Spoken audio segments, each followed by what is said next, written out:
Good morning, everybody, and welcome to this fantastic gathering. I can assure you that we have been waiting for this day. We are so excited about it.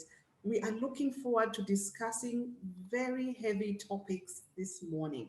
We are talking about energy. We are talking about where this converges with climate change, food sustainability, water management. Where else could you possibly be on a Friday morning like this?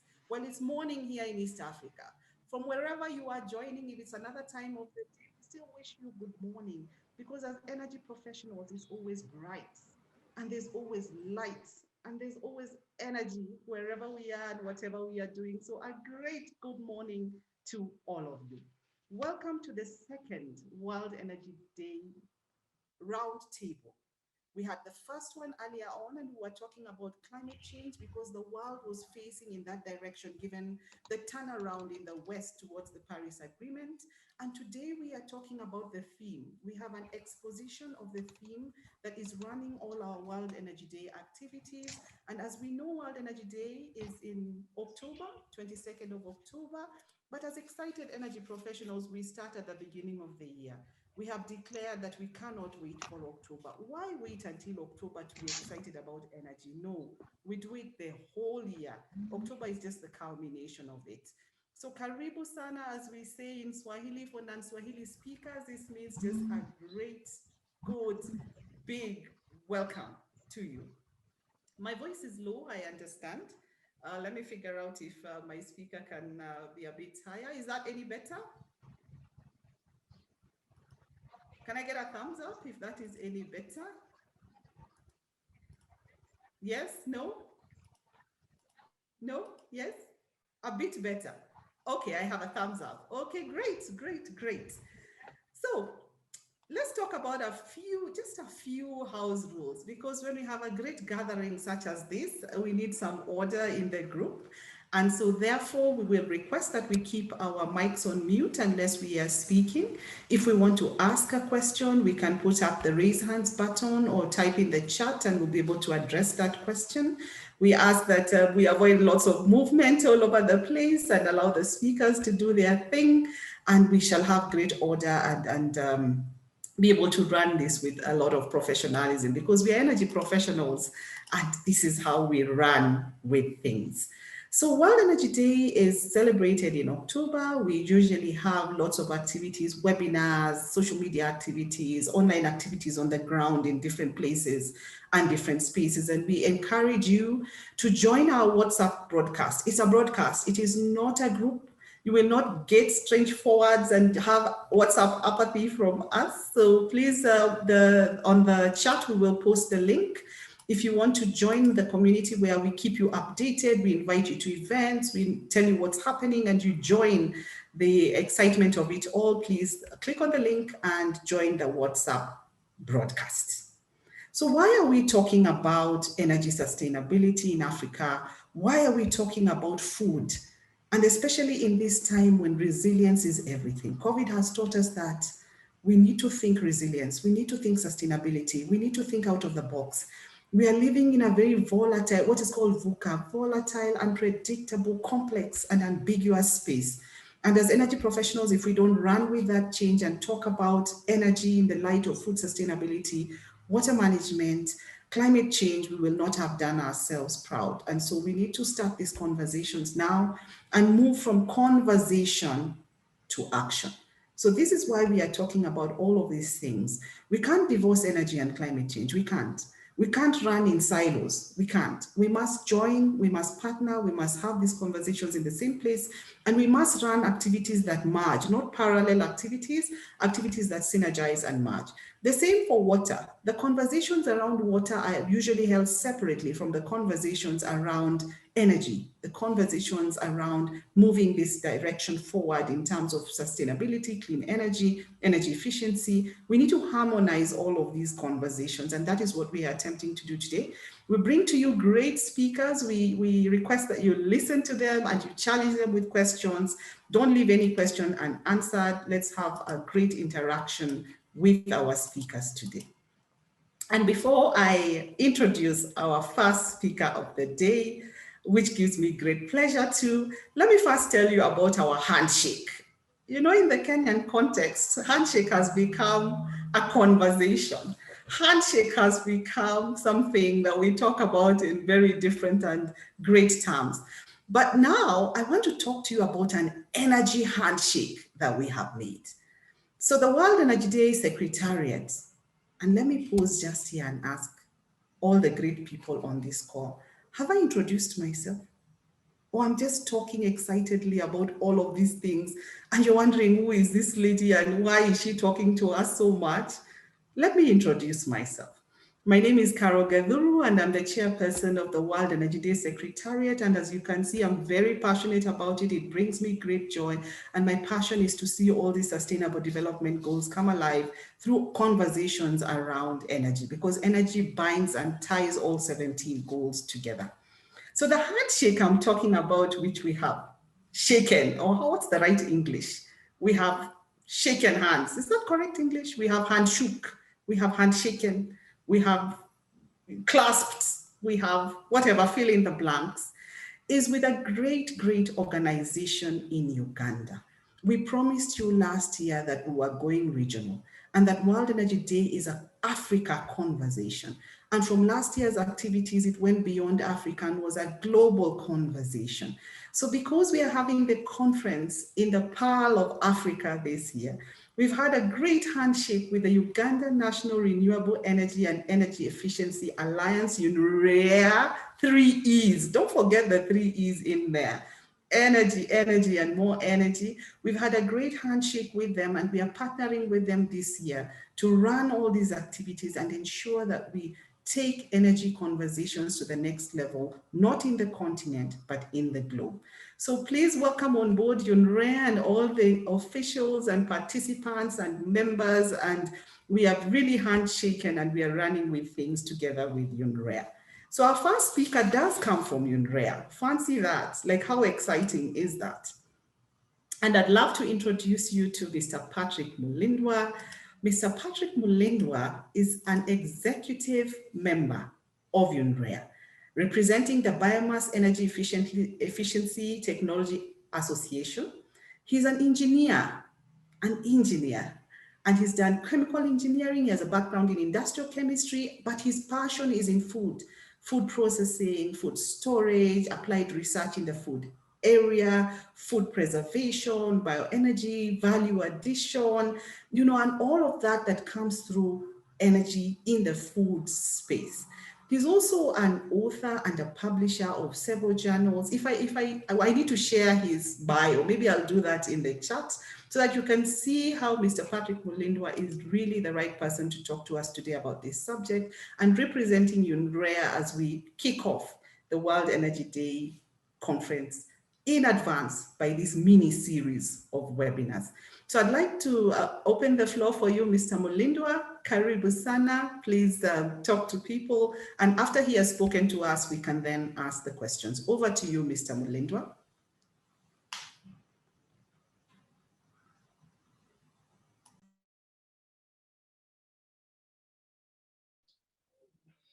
Thank you, Caroline.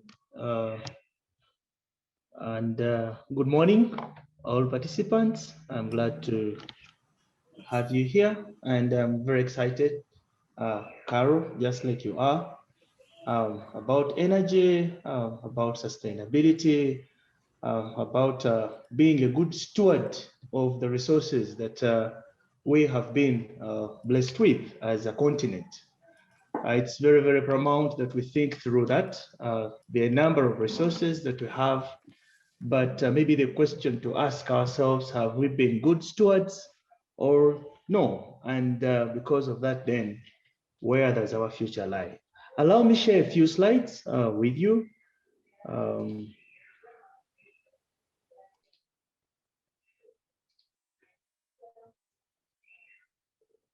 Carol, I might need a yes from you that the slides can be seen. They are coming right up. Okay. I will let you know as soon as they hit our side.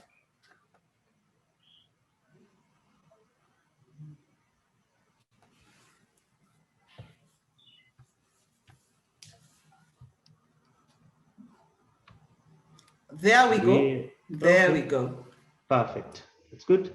So my name is Patrick Mulindwa, like already introduced. So I'll not again waste a lot of time introducing myself. But I summarize who I am as a guy who is very passionate and interested into utilizing, or I usually summarize and say, bioenergy for food production. This is what I usually say.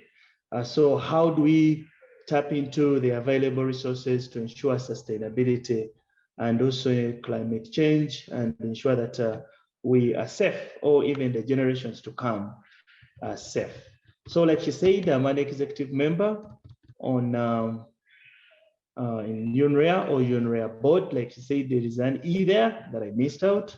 There are 3 E's. Thank you, Carol, for highlighting that. So the Uganda National Renewable Energy and Energy Efficiency, UNREEA, is a non-for-profit organization that was incorporated in 2014. And it's comprised of the private sector players in the various renewable energy and energy efficiency subsectors. So this literally means that different players in the sector came together and agreed to come up with an umbrella that brings them together for reasons that I'll talk about later. And the organization, or UNREEA's primary role is to avail a platform for consolidating the renewable energy and energy efficiency private sector wing, as well as improving its business environment. So it's an umbrella that brings together the different players from the private sector to ensure that there is an improved business environment for them. So the Alliance is an umbrella, like I said, that currently brings together a network of 5 member associations. So you realize that these associations that also have individual membership, but these ones also subscribe to UNREEA as an alliance. So we have the Biomass Energy Efficient Technologies Associations. This brings together those players in the biomass sector, but mainly guys who are into stoves, improved cook stoves, the biofuels, and even we have now foresters and the biomass. We have Uganda National Biogas Alliance, which basically concentrates on promotion and the different players in the biogas sector. But of course, since we are talking about synergies, UNREEA is also actually taking the same direction, and we're asking ourselves, biogas is biomass. Why don't we have biogas join the biomass energy efficiency technology? But that is something that we are discussing currently. We have the Hydropower Association of Uganda. We have the Uganda Solar Energy Association. We have the Uganda Efficiency Association, Energy Efficiency Association of Uganda. And lastly, we have the Wind Power. So all these different associations subscribe to UNREEA as an umbrella, but they also have different member associations. I will right away run into the UNREEA mandate. Our mandate as UNREEA is one to do market development, again, in line with renewable energy technologies. So it supports market development through promotion of investment, research, and awareness creation. Number 2, it also helps with capacity building. This is an area that UNREEA is really very interested in to ensure that we're able to increase knowledge and skills of players in the private sector through the capacity building initiatives. Number 3 is to lobby and advocate for our different member companies to ensure that we're able to improve or to create a conducive environment for them. So with this, UNREEA comes on board to discuss the taxes, to discuss the prices, with the government to ensure that the member companies really have a good and a better environment for business.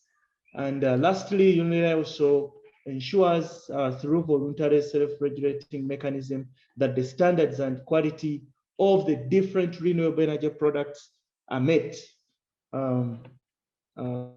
through, of course, like I said, self-regulating mechanism. What are some of the current activities? Now, these are activities that are not necessarily spearheaded by UNREEA, but these were planned by UNREEA, and UNREEA has encouraged the member associations mentioned above to go ahead and actually implement. The other thing that UNREEA does is to sit down with the different member associations, work on proposals, and submit these proposals for funding. And then UNREEA usually hands over these to their member associations for implementation. So UNREEA is right at the top, trying to do the executive work, and then the different member associations come down to implement. So some of these current activities that are going on is R&D on the available and potential biomass feedstocks. You realize, as renewable energy sector players, we have concentrated so much on the products. Every now and then we are thinking through developing new products. We are thinking through how do we market the products. We are thinking through upscaling, but we've not paid much attention on the feedstock sources, for example, for biomass, you know? So where are we going to get the feedstock, or where are we going to get the raw materials to support the industry? So what UNREEA is doing right now is to actually take lead on ensuring that we can also venture into the different renewable energy feedstock sources that can enhance the industry. So we are looking into, for example, both homogeneous and heterogeneous combinations of wood and agricultural residues for briquette fuels, or for biofuel production. Because you realize that in terms of feedstock availability, if we don't also think through other sources of feedstock, then very soon we might be kicked out of business as renewable energy sector players. So the energy has also been switched to ensuring that we have a reliable feedstock source. So people are into, for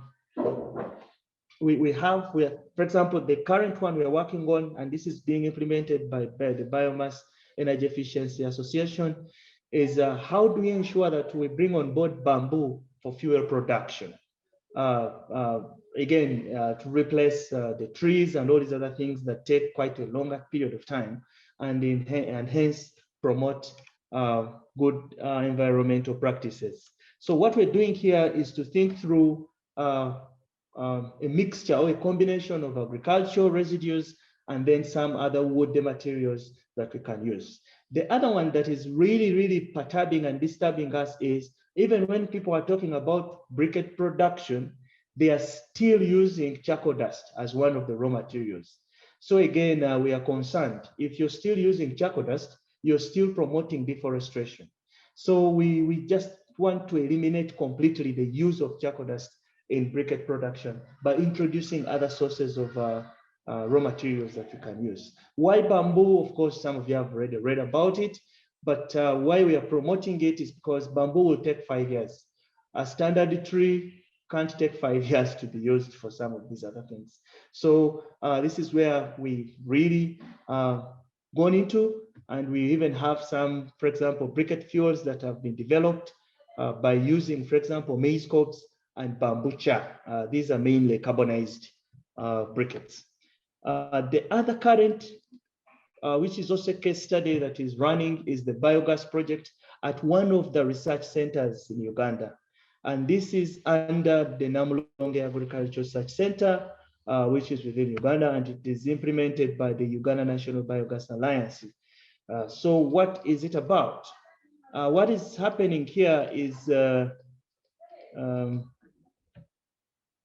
we are having, for example, biogas being produced from dung, and it's more of an industrial biogas plant in terms of scale.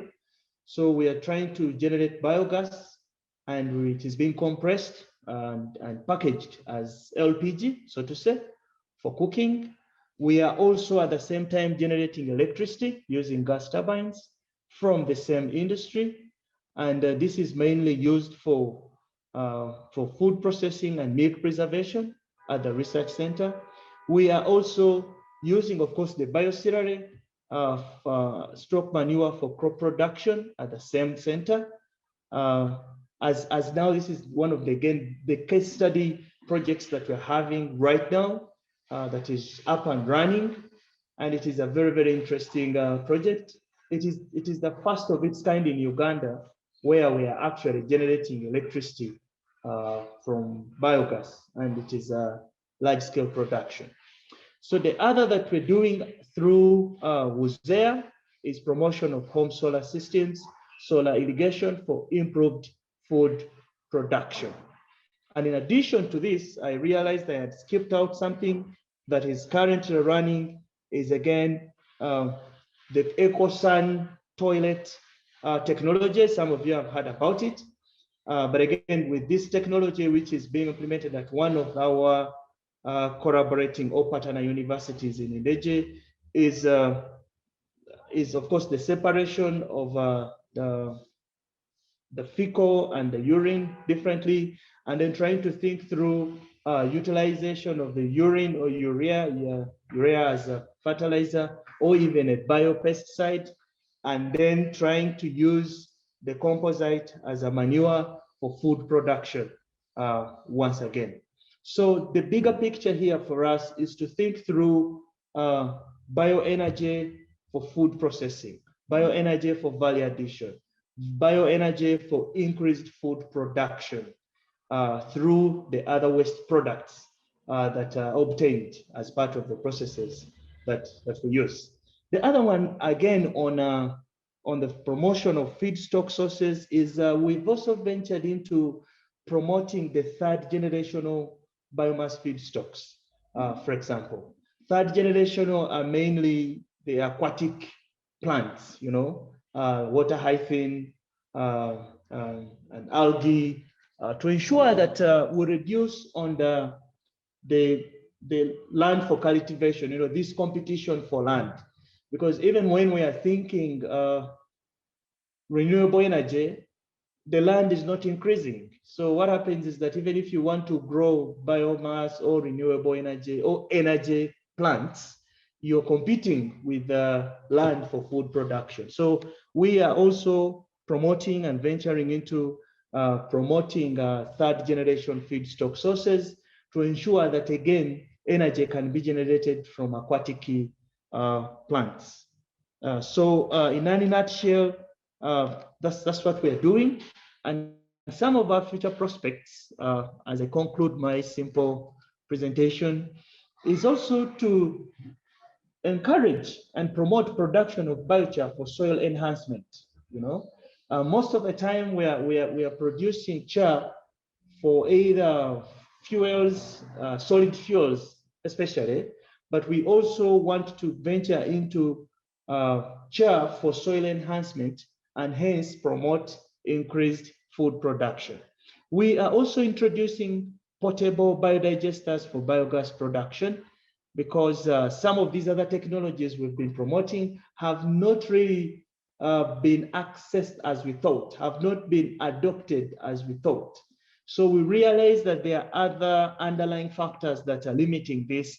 And the one that stands out, apart from of course, the feedstock sources, is basically the process technology that is involved with the biogas production. So we thought through designing portable biodigesters, we think we can reach out to many that are adopting the technology. The other one that I've already again talked about as our future prospect is to continue to promote renewable energy for food preservation, food processing, and production through irrigation, again, as a way to bring on board this complete synergy. The other one is also continuous research and development on productive use of renewable energy. You know, sometimes we've produced energy, but we've not put it to productive use. And again, we end up causing even more harm. The other prospect is to promote energy efficiency projects among its members and other players. We are planning to really spend a little more time on this, because a lot of energy is generated, but efficiency is not thought about. And again, we end up either losing a lot of it, or it ends up not serving the purpose. So as we develop the different technologies, we are also thinking to ensure that these technologies are really efficient and they are able to bring the results that are intended for. And like I said, lastly, we are trying to promote synergies among our members. You know, when I saw the theme for today's discussion, I'm like, wow, this is interesting.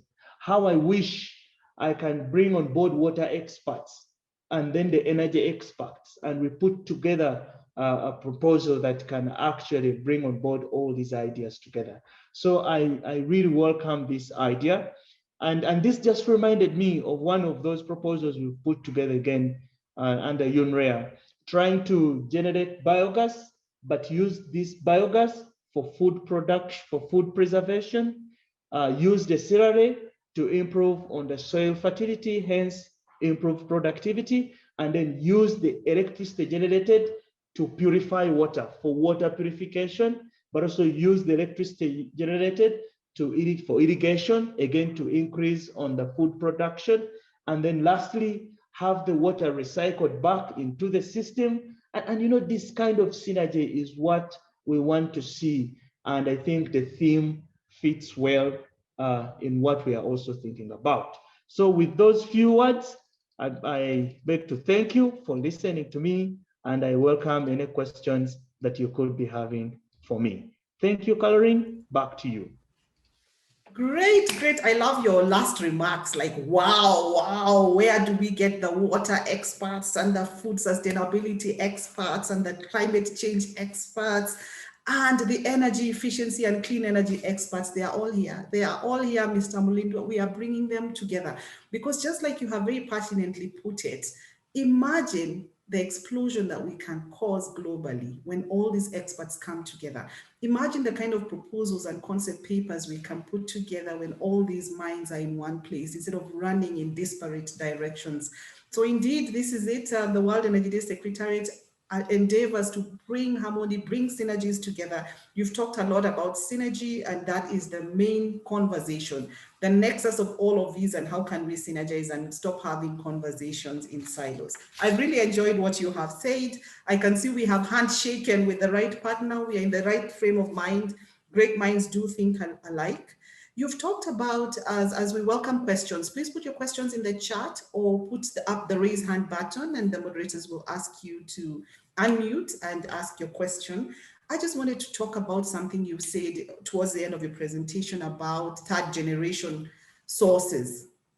And when we look at SDG 14, the one of life below water, it's not really below the water, higher safe than the sea moss and all of that. They're not really below water, but it speaks to that SDG of life below water. And then the SDG on number 7 on energy. So I can see you are trying to bring together these two SDGs. What has been the experience with the third generation? I think there's a bit of a barrier there of lack of know. Because when we think of biomass, we really think about waste. We think about agricultural waste. We are hardly ever thinking about the water sources for the inputs. What's your experience in that area? Thank you so much, Caroline, for that question. Currently, together with the partnerships we have in the different universities, we are trying, for example, we are looking at generation of biofuels, liquid fuels from water hyphene, using the different available thermal processes. So this is work underway, and so far the preliminary results are very interesting when it comes to the quality of, for example, the liquid fuel you obtain, and showing a great possibility of even having a mix with the conventional fuels that we have.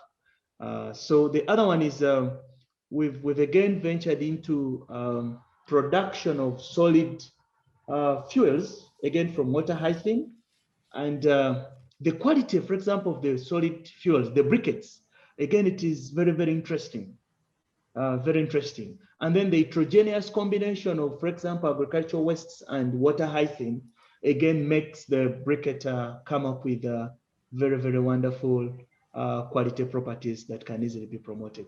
So my experience has been the fact that, yes, we have the aquatic plants that we can tap into, but maybe we need to think through the possible technologies that actually we can use. Because one of those setbacks has been harvesting. How do we harvest the material, of the lake? And most of the technologies are mechanical. And if they are mechanical, this literally means you need energy again to harvest. Right. So the life cycle or the cost to benefit ratio has to make sense here. And it's one of those challenges that we're also facing. But the beauty and the advantage is that you're not competing with the arable land that you're using for agriculture. So in terms of food security, you're good, but at the same time, you're able to generate energy. So this is work that is still ongoing, but I think the future is bright in that direction. Thank you, Caroline. Indeed it is. Indeed it is. And we'll ease the land pressure. We have quite a bit of land pressure in the continent and in East Africa particularly. So this is a very bright way to look at it. We have a question from Godfrey Namusonge saying, great presentation, Mr. Mulindwa. Could you speak a little bit more on how far we are on portable biodigesters? Portable biodigesters. Maybe before I respond to this question, I just wanted to make a small addition, Caroline, that again, the beauty with the third generation, as you see people owning fish ponds and all these other things, they can also think through growing these crops like that format, to promote energy production. So for the portable, like I said, this is something that we thought through that it can work, because we are asking, why are they failing to adopt the fixed dome technology for biogas production? Why are they failing to adopt the floating drum as a technology for biogas? And our, for example, findings have proved that the process technology in there, for example, the fixed dome is buried underground, and then the temperatures there, the process temperature is not consistent with the production process. So you realize that in terms of gas produced, there are a number of issues that is affecting the quality, but also the amount that ought to be produced because of the process conditions inside the system. So, but also the cost of the technology that is, we think it is also one of the causes. So what we are doing is to try to see if you have 2 cows, can we now design a portable biodigester for you? And we of course, you've also, chances are you've heard about even the toilets that are now promoting biodigesters to replace the septic tanks and all these other things. So you have your toilet, but again, the fecal sludge is dealt with, is channeled to a digester, which is designed to ensure that it is able to generate some biogas. So this is something that it is still underway again, but with our current research, again, there are great possibilities of having this technology of promoting the portable biodigesters. I don't know whether I've answered the question or not. Right, I think that you have spoken quite well into it. I hope, Godfrey, you are well answered, and we shall share Mr. Mulindwa's presentation through our WhatsApp broadcast. If you could send a text to that and join, we'll be able to send you the presentation and the recording of this particular webinar. Mr. Mulindwa, before we release you, we have had some, are there any other questions? If there are, please do, but I seem to have all the questions. There's some barrier and resistance with regards to briquettes.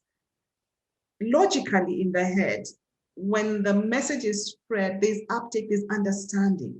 People understand how this is a good solution, it's a clean solution, it's a solution to bring change. But the actual uptake shows something different. The statistics on the ground are showing uptake is not as well picked as understanding and absorption. What do you think, in your opinion, is creating that barrier to uptake? From my experience, for example, I'll share for the sake of Uganda, and I think this cuts across the continent. The issue has been, one of them is, of course, behavior change and mindset. This is a terrible one. because we've almost faced the same challenge as we're trying to promote access to clean water, again, from my experience. I'll just share briefly about this. A certain group of ladies said, why do you bring this borehole closer to us? This is very bad. And then I asked, why? You know, sir, if you are walking 2 kilometers to collect water, we use this time to catch up. We use this time to, you know, as ladies, to discuss a number of things. We use this time to, you know, to spend time together as ladies. So bringing this borehole next to us, you're not helping us. You're only killing our you know, our relationships, and this stood out for me as a technical person, you know, and it was very interesting to hear some of these submissions come up. So I think for me, behavior change is one of those challenges that we have apparently, but what also stands out for me technically, for example, in my country, is the quality of the fuel. You realize that most of us are into product development, but we've not paid attention to the quality of the briquette. Because, you know, somebody is always comparing. He has this charcoal, and then you're bringing the briquette on board. So what happens is that I'm taking 5 minutes, or I'm using 2 minutes to have my beans ready, but with your briquettes, things are not working for me, you know? So the issue is trying to think through the different quality parameters of the briquettes, and personally, I am taking lead on this to ensure that we have the right heating value, to ensure that we have the right organic matter, volatile matter, to ensure that we have, you know, if you have all these ones right, then it is very easy to promote, yeah? And of course, lastly, is usually the government policy on this issue. Sometimes you need the support of the government to ensure that some of these technologies can actually be pushed and can be promoted in the country. The list continues, but maybe because of time again, I beg to end there. But for me, what stands out is quality and mindset change. Right. I'm really hanging on to that mindset change one, and the need for us to really bring together tech and non-tech energy and environmental specialists, because right in there, as we try to push a technical solution, we need to think through environmental and energy socio-cultural experts, you know, behavior change experts, people with, you know, understanding of human behavior and psychology. So that as we move in one direction, we are carrying everybody. And human beings, as you know, we are very irrational and volatile. And what might seem like a great solution might actually not be one in our mindset. Just like that example you've given of the ladies, I can so relate to it 100%. You're killing our gossip time. You are killing our time to complain to each other about our social circumstances. That is valuable time. How can you bring this borehole closer to us? I think that's a very, very interesting concept. We'll take one last question from Isaac Mutunga and then release you. You had I wanted to seed off. Kindly comment on the safety and hygiene of using human waste in making cooking / charcoal briquettes. There's a concern there, an environmental health and safety concern there. Maybe you can comment into it as we close your presentation. Thanks, Isaac, again. You know, my comment would be, I would say that same challenge, same challenge that we are having. And for me, for example, when I talk about the EcoSan toilet technology, chances are you've come across this. And some of the materials like ash that is used to enhance the composition of the fecal matter in there, hence generating some manure. We are finding it a little to be safe compared to using, for example, fecal for fuel production, you know, for fuels production. So it is still a concern, I should admit, and handling should really be, we should handle this with a lot of care and of course, good sanitation. Otherwise, we might end up introducing pathogens into the communities. So it is still a challenge, and I welcome anyone who is willing to stand with us to always come up with the best safety and environmental practices as we promote the technology. Otherwise, it is still a challenge. Right. Indeed it is, and also speaks into the second challenge that Isaac has brought up, the one of medical healthcare safety with regards to respiratory issues brought about by, cooking indoors and inhaling all the particulate and matter that comes from that, gaseous and otherwise, and whether briquettes will address that. So I think in the research and development with regards to briquettes, we would need to really think through how can we have the safest, solution? How can we have even healthcare experts in the panel? Just like you said, we need to bring everybody together. How do we have, a cooking pot of all of these great ingredients so that the output, when it is served to the citizens of the continent, it is safe and palatable.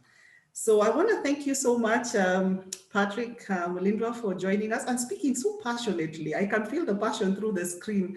It is said that technology doesn't quite bring across. You can imagine if we were in the same room, we would have run across the room and given you a big hug and said, well done. I mean, we're really feeling like we're in the same space. So receive a big hug from us across the screen for your great presentation and for challenging us. I think we feel very challenged. We'll continue this conversation as we go along, and we will receive all the questions. Please continue to send in your questions either through this chat or the broadcast chat on WhatsApp, and we shall lobby them to you, Mr. Mulindwa, and your team from UNREEEA, as we partner and walk through this. We have another whole year ahead of us to make sustainable change in the clean energy and energy efficiency space, food sustainability, water, and climate change.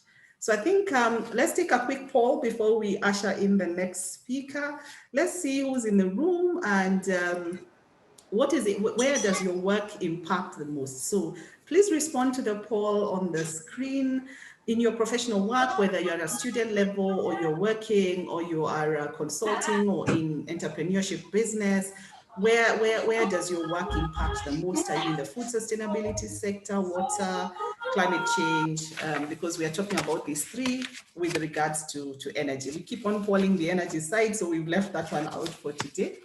Please respond to that, and we can then move to our next speaker.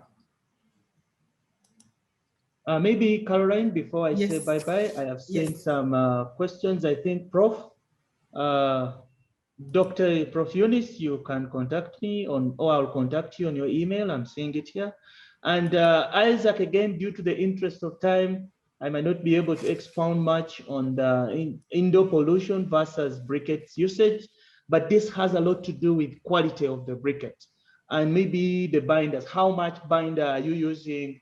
The proportion of the binder versus other raw materials that you're using. So the formulation has a lot to do with whether you're going to end up with this air pollution or no. So this is something we can maybe continue discussing. But from my findings, it is possible to produce a briquette without soot. It is very possible to produce a briquette that will not promote indoor air pollution. I have seen these products and it is very possible. Thank you so much, Isaac, but we can continue this discussion. Correct. Otherwise, thanks guys for listening. I appreciate the audience. Yes. Thank you. Great. Thank you. Your last point speaks into garbage in, garbage out, quality input in, quality input out. So the inputs into those briquettes is what will determine quality output. So thank you for that. Let me share the results of the poll as we move on to our next speaker. Mr. Mulindwa, I know you had something, but if you could stay on, we'd be very happy to have you. Thank you so much for sharing. We continue to be in the same space, and we shall continue to knock on your doors for more wisdom and wise counsel in this area. So we have lots of impact in the climate change space, as we can see from our poll, some in food sustainability and some in water management. And we need to see how to bring all of these discussions together as we go along. So allow me now to introduce our next speaker for the day. Our next speaker for the day is Engineer Macben Makenzi. Macben Makenzi is an energy specialist. He has tons of experience in the renewable energy space, in the energy efficiency space, in automation space, and is in a project that is really moving and shaking things in this region, the Water and Energy for Food project under GIZ. And this is the conversation we are having today, something that lies in the cornerstone of his heart. How do we bring these things together? They have a hub in East Africa that's just thinking through this every day. Wake up to this, think through this.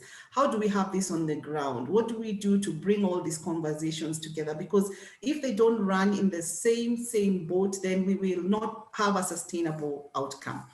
If I read his bio, I would be here all day because he has tons of certifications in the project management, energy space, and really, Makenzi is also a mentor. It is his desire to bring up young energy professionals so that we can have youth in the space that lets us do great things and deliver great things. And he has been part of all these World Energy Day activities in the years past. And so we welcome you, Engineer Makenzi, to talk to the members on this call. He has a bit of a technical problem, and so we might not have camera on, but I think we can hear him and see him. Welcome, Engineer Makenzi. Thank you very much, Caroline. I hope you can hear me, right? Yes, we can hear you. You're a bit low, though. I don't know if you could speak up.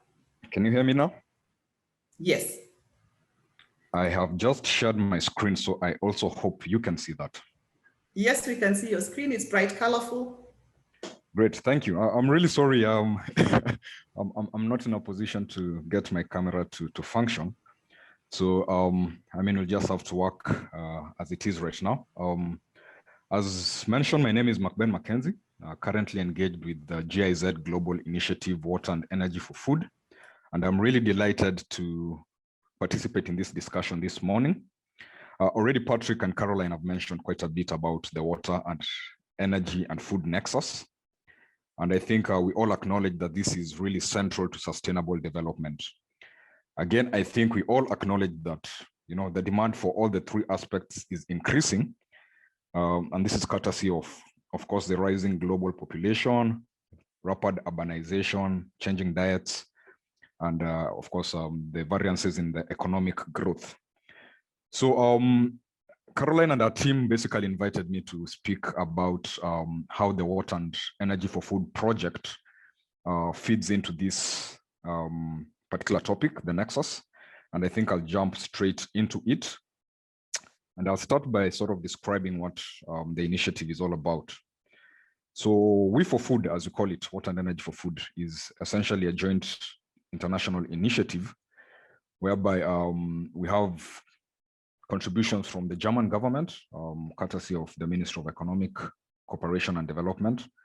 We have the EU.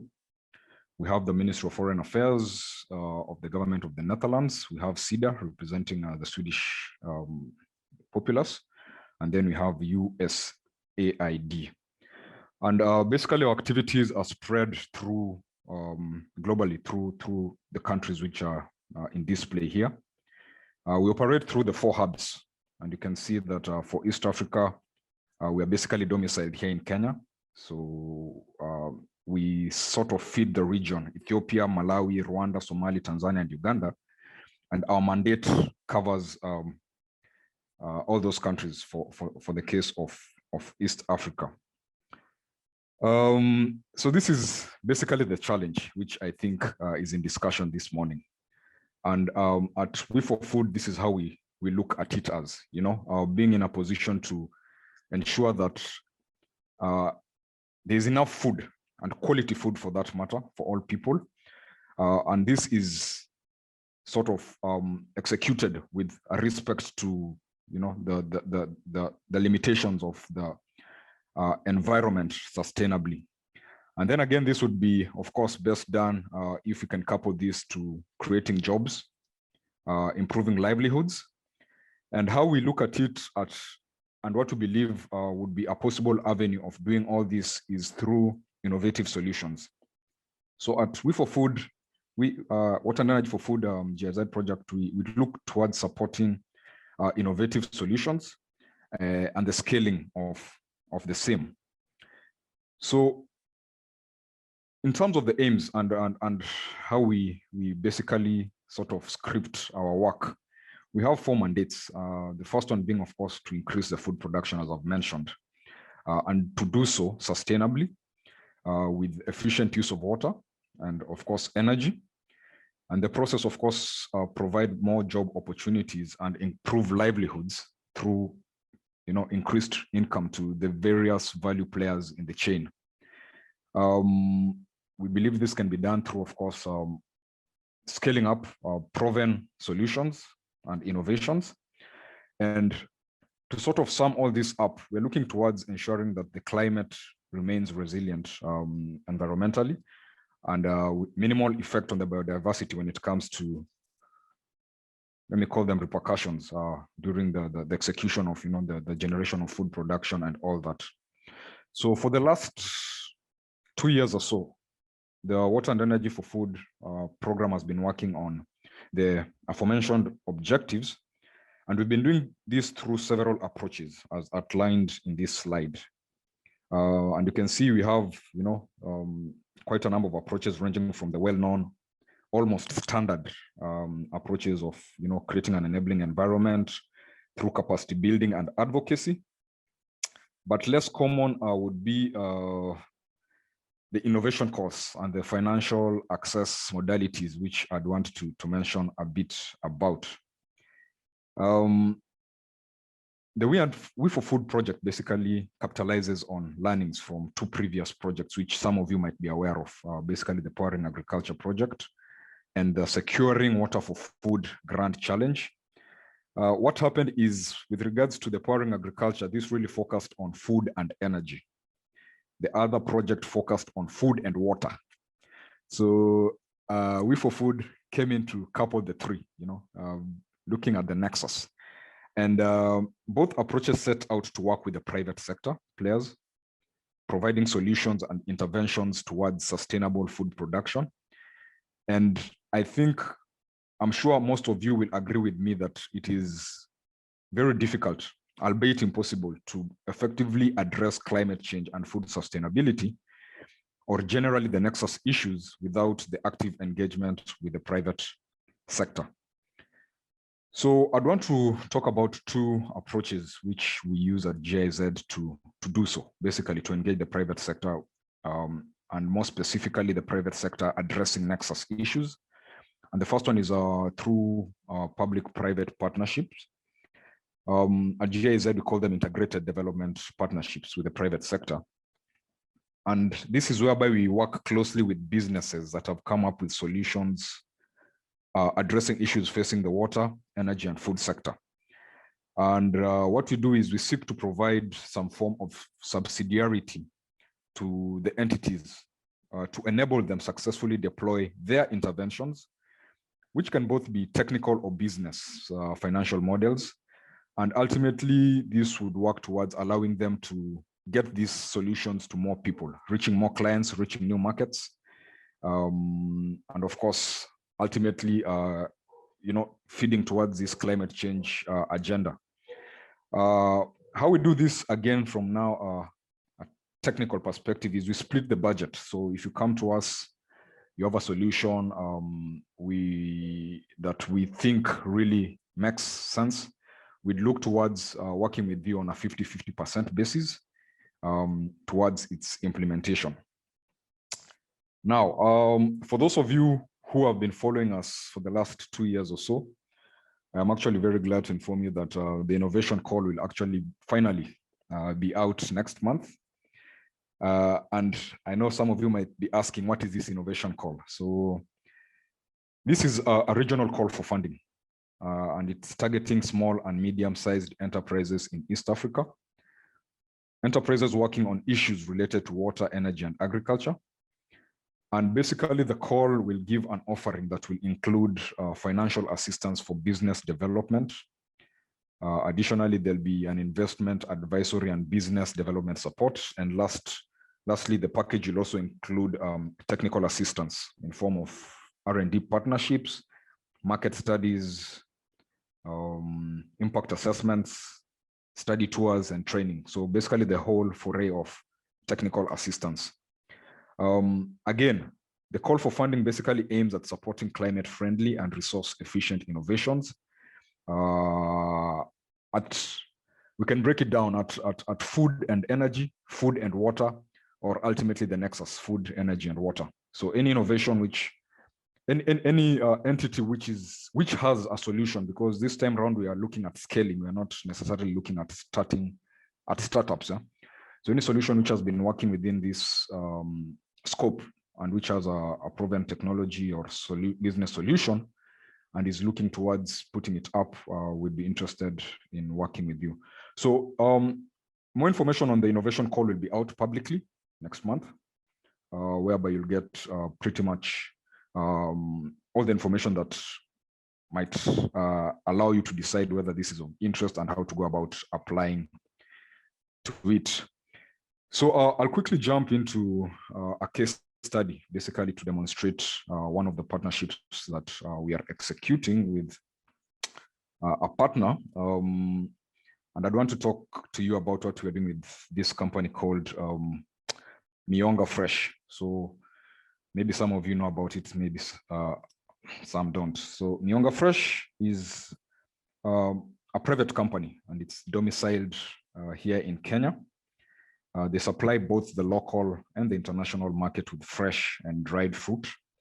And to ensure that they have an almost all year round supply and operation, they work with farmers in different zones. I believe at the moment right now they have stations in Makenzi, Taita Taveta, Kilifi, and Tana River. And these are aggregation stations whereby they pitch camp at different times of the year and engage contract farmers to basically supply mangoes, bananas, pineapples, which they process and now push towards the market.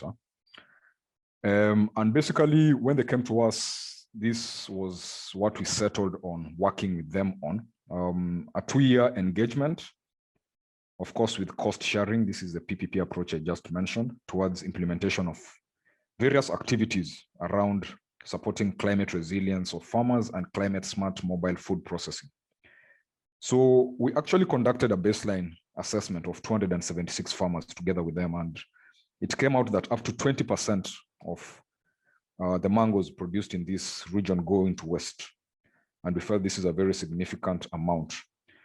So after discussions and agreement, we envisioned that if we are able to train farmers on GAP, FSC, and of course certifications, and then couple this to climate smart processing technologies, then we should be able to reduce both pre and post harvest losses.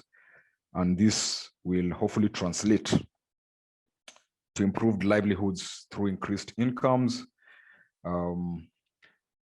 Yes. So at the moment, we have procured some technology, some clean technology. So this includes a solar mill that's already in place and working. And we've also assisted them to procure a solar cold storage that is still in transit coming into the country.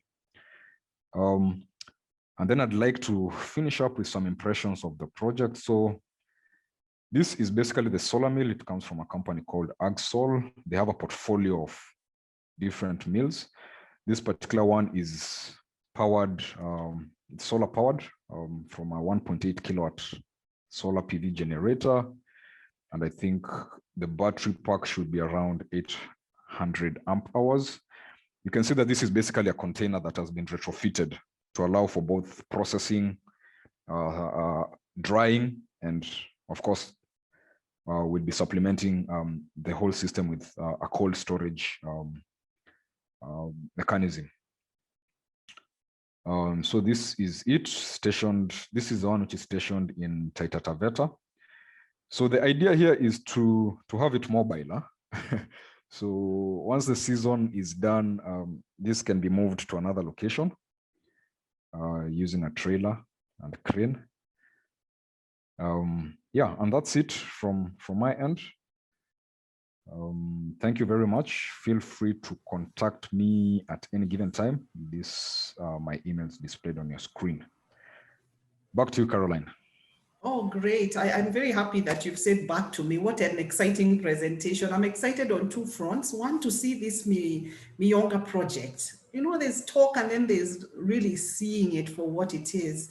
And even the packaging, the slide with the packaging of the actual product is very exciting, because when you look at it, It's very exciting, it's very inviting, and if it is produced in an eco way like this, then it adds that much more value when it's on the shelf, or brought to from farm to actual fork.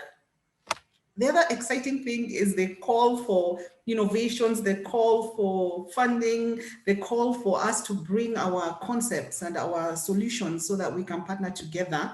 When you say next month, Macben, next month is May or next month is June? Because I think we're already in May. So when are we launching? When are you launching? I think I can even be more specific. So right now we are looking at the 19th of May.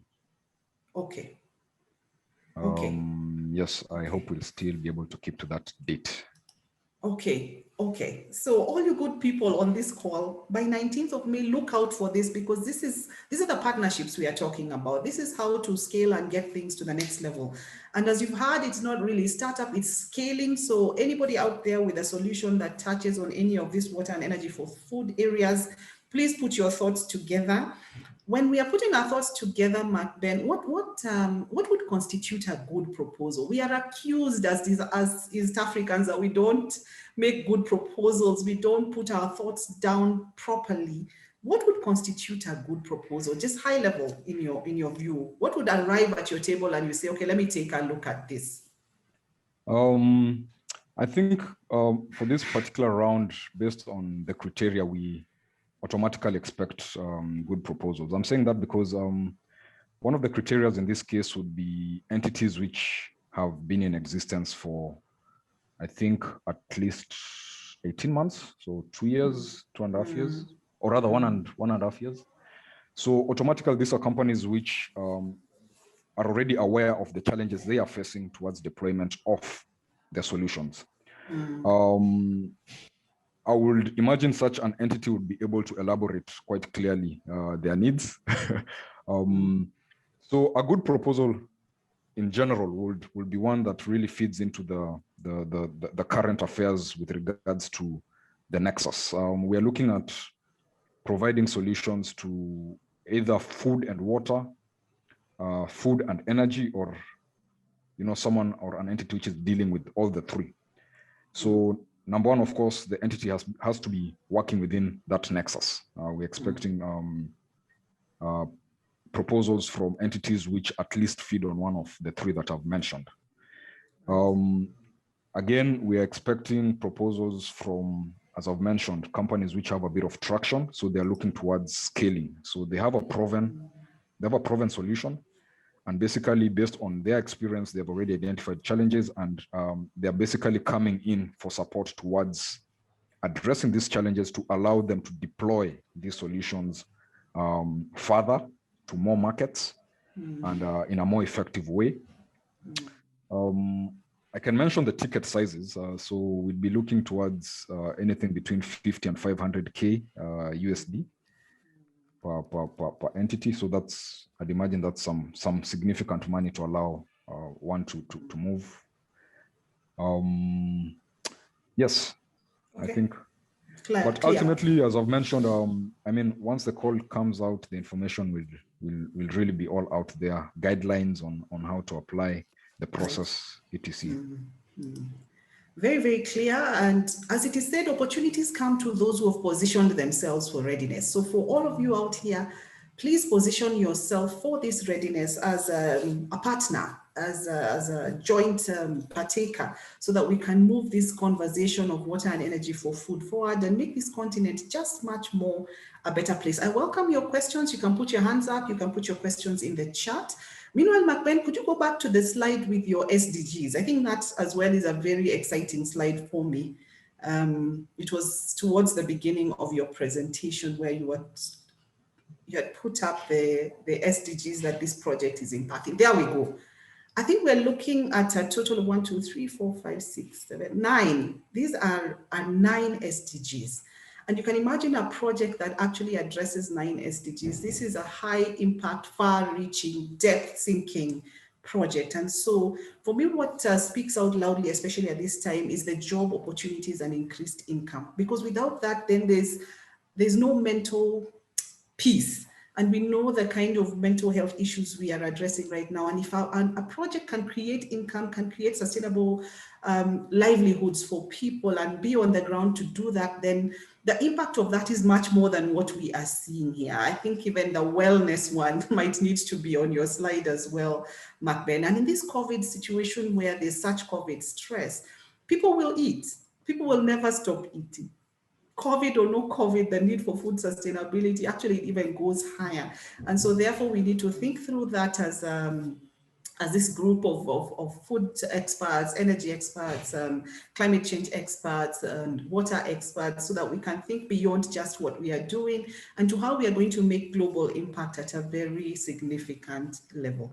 Do we have any other questions from the chat or anybody who wants to ask anything to Macben, either on this presentation or anything else within the realm of what he is doing? Let me check the chat. Nothing on the chat. Anybody with a question? No. All right. Before we release you, Macben, I want to ask the energy professionals on this page a very pertinent question that has to do with waste. You see, every time we are talking about food sustainability, we are talking about the subjects that we are talking about right now, we cannot leave out the question on waste and waste management, because that plagues us.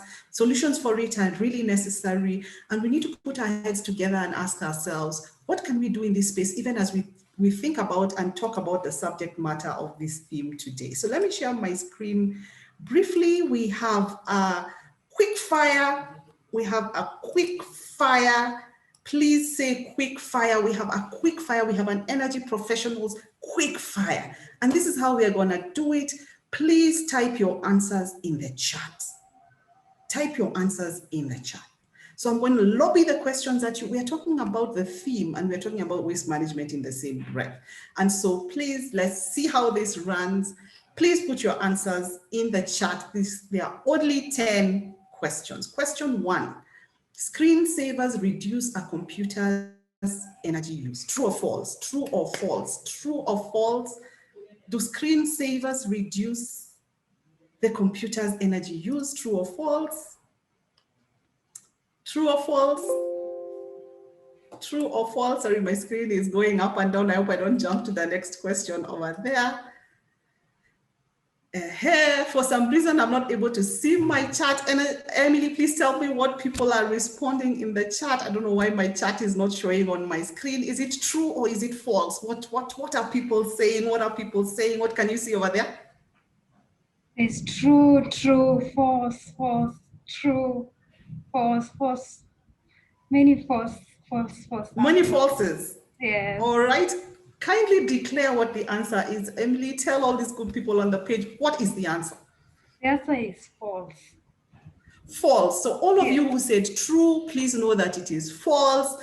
Using a screensaver doesn't make any difference. Please just put off your computer when you need to put it off, so that the latent energy that gets lost does not get lost. Question number 2, which one of the following is needed to make plastic items? Is it sand? Is it iron or rock? Is it oil, or is it trees? Talk to us on the chat. What's the answer to this question? What do we need to make plastic items? A, B, C, or D?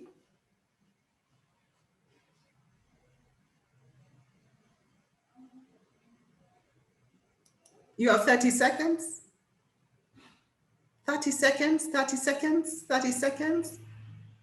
Oil, oil, oil, oil, oil, oil, oil, oil, more oil and more oil and more oil and more oil. Somebody has even said sea oil. Petrochemical is an oil. What is the answer to this question, Emily? Yes, yes. The true answer is oil, oil. They are All correct. right. Okay, people on this page, you are doing very well. I am so proud of you. I know you're all very professional and clever people. It is coming right through. Let's look at question number 3. Question number 3 is, how many years does an aluminum drink can approximately take to begin to decompose in a landfill site? A can, the sodas that we drink, How many years does it take for this to start to decompose? What do you think? What do you think? Is it A, B, C? What are your thoughts? Share your thoughts. Remember, we are thinking through very strategically about waste because we must. We owe it to ourselves and to this planet to think about waste. What is coming through, Emily? My chat for some reason has disappeared. What answers do we have? Is it A, B, or C? What are people saying? People are saying C. Someone has texted 80 to 100 years. C, A, 50 to 100 years, 100 to 200 years. A. Those are the Okay, answers. so it seems like the A's seem to be the most. Yes. All right, please hit us with the answer, Emily. Is it A, B, or C? The answer is B, between 100 to 200 years. Can you imagine that, good people? We shall not drop these cans. We shall find more sustainable, biodegradable solutions. Let us talk to people about it. The knowledge gap is a big thing. Let's be champions of change in that area. Next question. It takes around 400 years for a plastic bottle to biodegrade if it ends up in a landfill site. True or false? 400 years. True or false? Does plastic take this long to biodegrade? True or false? What are your thoughts? What are your thoughts? Thoughts coming right through. We have 30 seconds for this.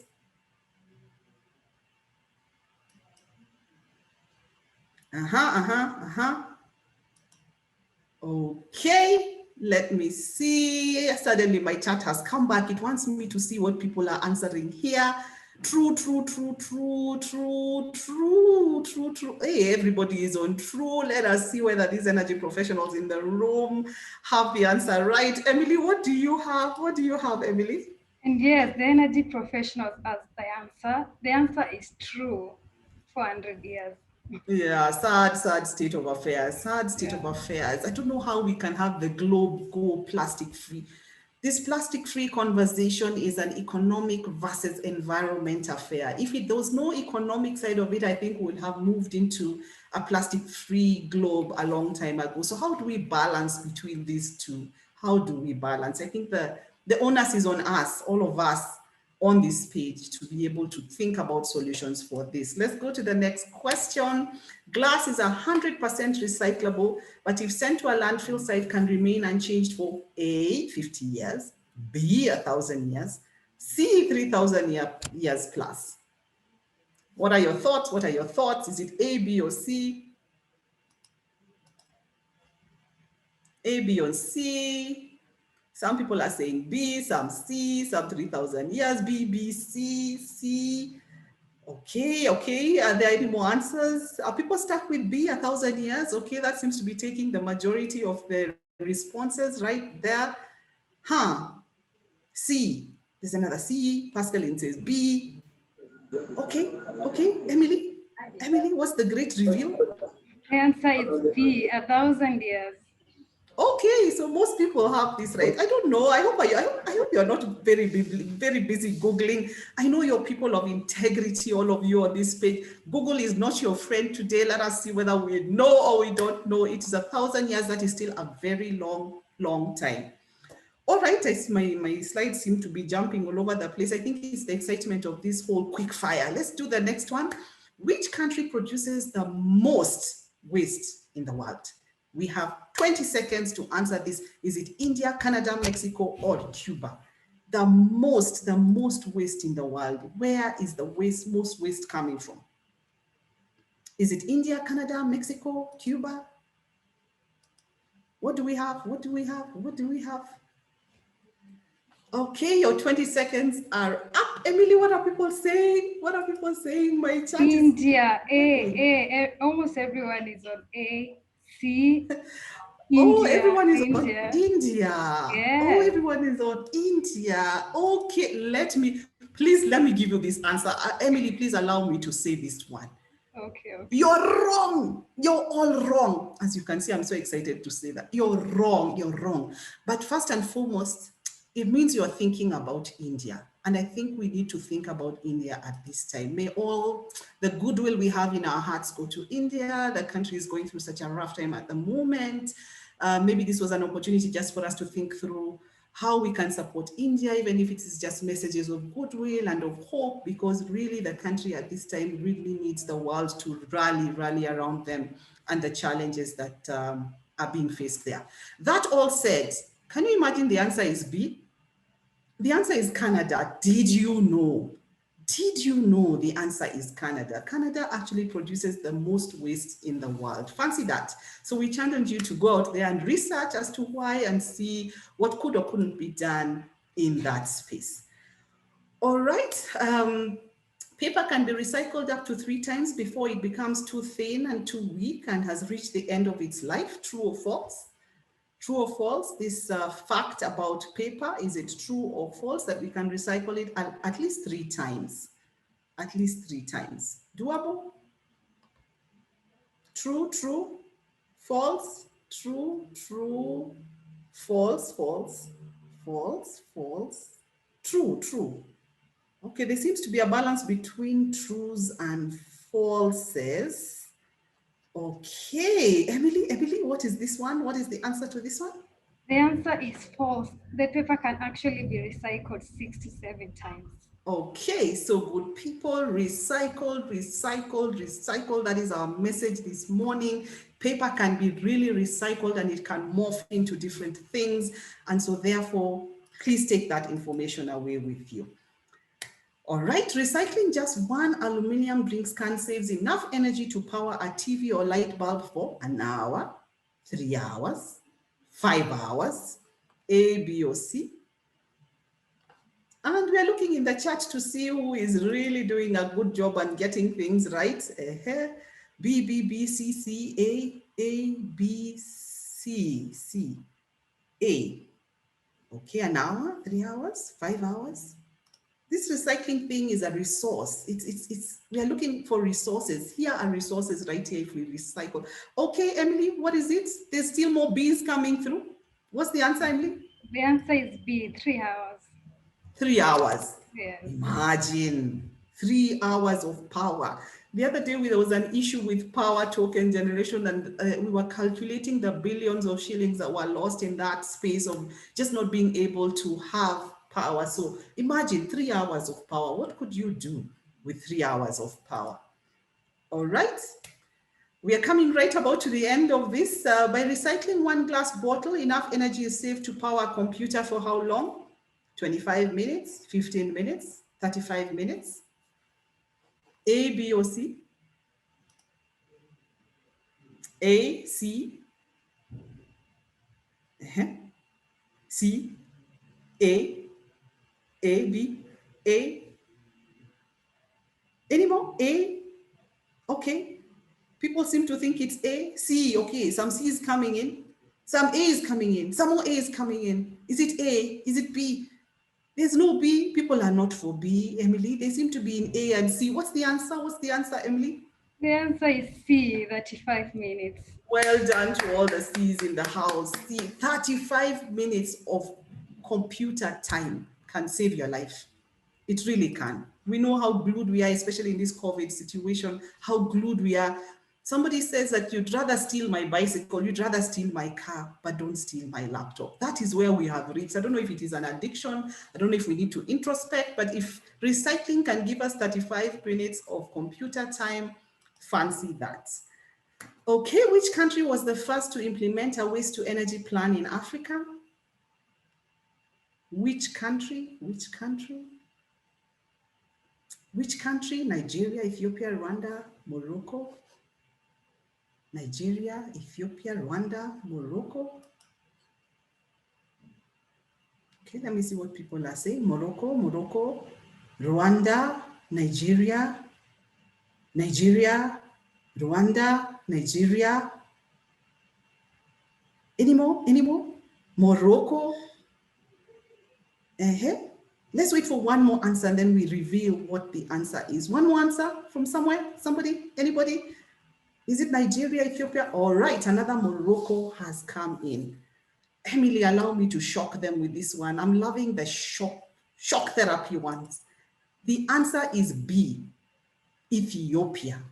We are in East Africa. Our East African sister, because I think Ethiopia is a girl, or is Ethiopia a boy? Our East African brother, no, that doesn't feel good. Our East African sister, Ethiopia, was the first. And it was one of these partnerships that Macben talks about, you know, these integrated partnerships, development partnerships. This was with AFDB, the African Development Bank, and just see what partnerships can do. So let's swing into partnerships so that we can get great things going. The answer is actually B, Ethiopia. And I think we are coming to the tail end of this. This is our last question today. Why is it important to recycle?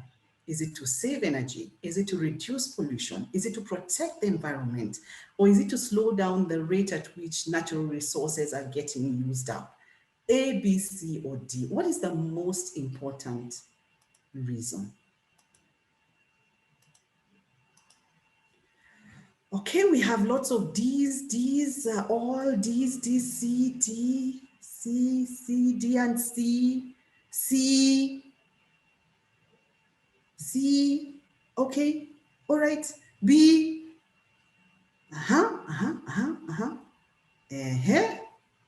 okay, one more message has come in, let us see what it is. It says C. Okay, for this particular answer, let me even stop sharing the screen because we need to give a standing ovation to Geoffrey Nyasimi, who has said all.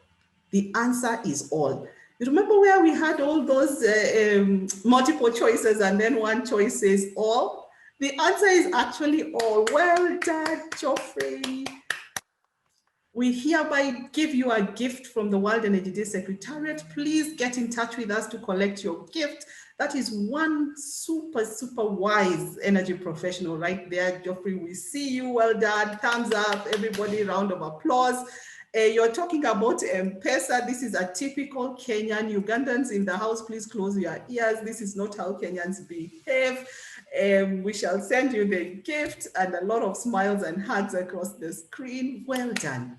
So team, on this page, as we come to a close of this conversation, we want to talk about the synergies in the spaces of these important topics: energy, clean energy and energy efficiency, climate change, water management, and food sustainability.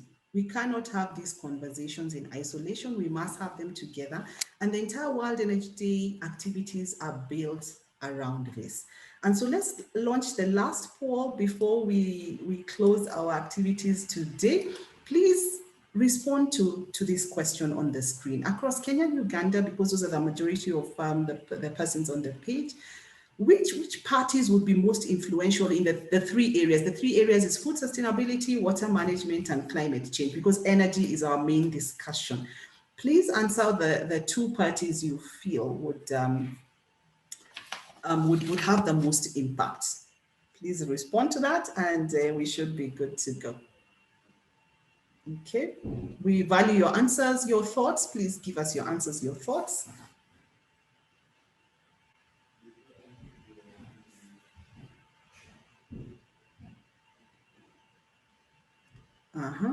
Maybe we give another 30 seconds for people to answer, and then we can share the outcome of the poll.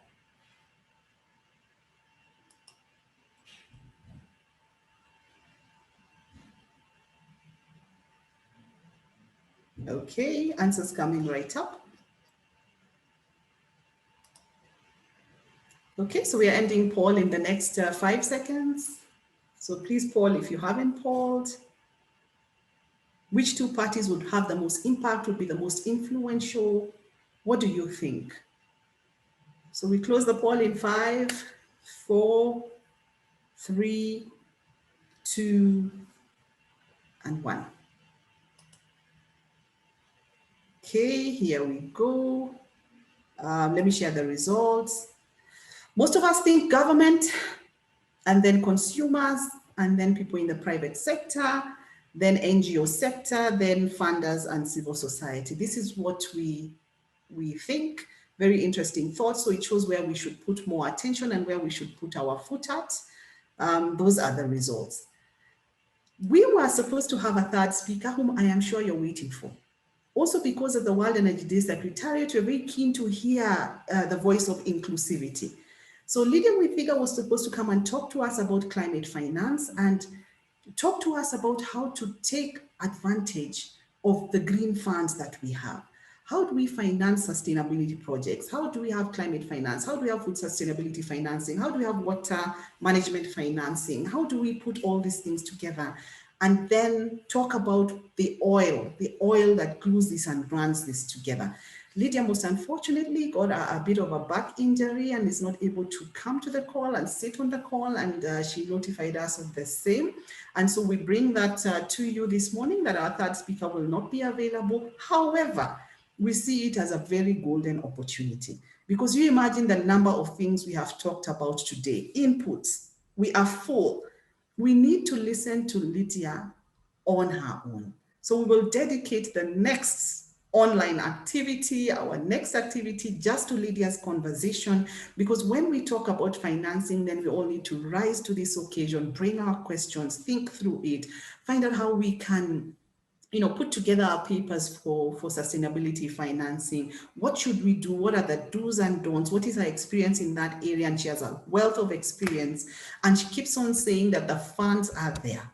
Green financing is there. It's just that we haven't put together ourselves in a way and packaged in a way to harness that and what green financing can do at a local, regional, and global level. So we kindly ask you to bear with us. We shall bring to you Lydia Mwithiga of Kenya Climate Change Working Group on her own as a speaker in our next engagement. So please stay tuned for that. Please join our WhatsApp broadcast so that we can then share with you the presentations from today and alert you when we are having Lydia on as a speaker in her own merit and on her own platform. Yes, Geoffrey, you want to ask a question? Yes. Am I audible? Yes. Very well. My question, I don't know whether the gentleman is still there. The first one from Uganda. And my question would be, I can see he's quite vast and his association is dealing extensively in matters renewable energy, and whatever his core business is capable to, capture carbon, be a tool towards the carbon offsets and, the agenda of net zero. So my question would be just to try and find out what are the activities of UNREEEA, his association, towards, sensitizing his members on how they can participate in the larger discussions and also get finance from, the carbon markets, etc. Right. Very pertinent question. Mr. Mulindwa had to sit off. He had another meeting back to back with this one, but he did request that we harvest all the questions that we have for him, and he will be ready to respond to them. And we shall post this question and the answer to this question on the WhatsApp broadcast. So please join the WhatsApp broadcast.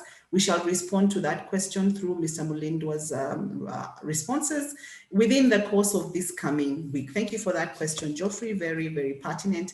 As you can see, we have handshaken with the right partner in this process. So mine is to ask if there's any AOB. This is a meeting, and when you have a meeting, you have to ask if there's AOB. If there's any AOB before we close our meeting for today. It's been an awesome meeting. We have learned a lot. I have seen where we are in the space of waste management discussions. We've talked about food sustainability. We've had two great speakers come and speak to us, and the potential out there is immense. It is in partnerships and great partnerships that good things happen, that impact is hard. And so we need to come together as a continent and just harness our resources together so that we can move and shake things in the way that we were designed to. Africa is the most bright continent in the world, and we encourage each one of us to have that mindset. And we energy professionals are well set and well put to make this difference. So let us rise to the occasion.